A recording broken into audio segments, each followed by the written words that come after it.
அவன் எப்படியே போகணும் பாஸ். ஒன்றும் கவலைப்படாதீங்க, அண்ணன் பார்த்துக்குவார், பக்காவா செஞ்சிருவார். அண்ணன் எதுவும் சொதப்பிட மாட்டார்ல? அண்ணன் இந்த விஷயத்துல கிங்கு, பட்டையை கலப்புவார், கவலையே படாதீங்க.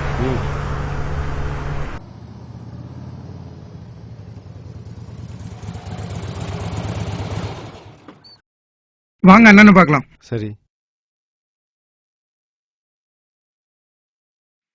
அண்ணன் இருக்காரா? இருக்காரு, போங்க. வாங்க.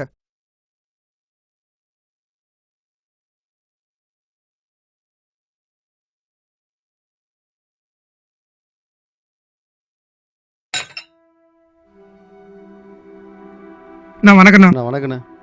என்ன சதீஷ், ரொம்ப நாளா ஆளை காண இந்த பக்கம்? அப்படியெல்லாம் இல்லண்ணா, இங்கதான் இருக்கேன். யாரு இந்த பையன்? அண்ணா நேற்று சொன்னேன்லண்ணா, பையன் வந்தானா? ஓ, இவன் தானா? ஆமாண்ணா. நான் தானா? சொல்லு தம்பி, உன் பிரச்சனை என்ன? ஒரு ஆளை போகணுண்ணே, எவ்வளோ செலவுனாலும் பரவாயில்ல.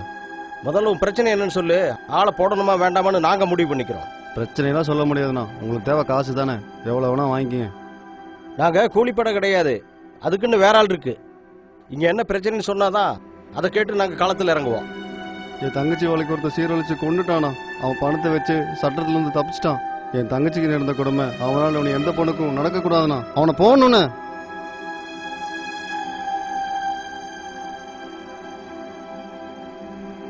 தம்பி, நீ எதுக்கும் கவலைப்படாத, நான் பாத்துக்கிறேன். அவனை யாருன்னு மட்டும் சொல்லு என்கிட்ட.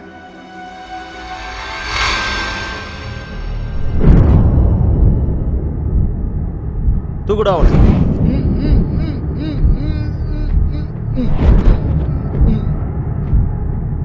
ஏடா, ஒரு பொண்ணோட வாழ்க்கைன்னு உனக்கு அவ்வளவு இலக்காரமா போச்சாடா?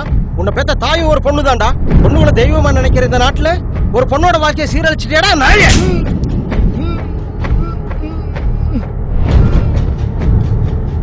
இது எப்படி என் தங்கச்சி கதற கதற சாகடிச்சோன்னு அதே மாதிரி என் கண்மடி இவன் கதற சாகடிக்கணும். போட்டுனே இவனை குடுற பொருள. இனி தப்பு பண்ற ஒவ்வொருத்தருக்கும் சாவு ஒரு பாடமா இருக்கணும்டா.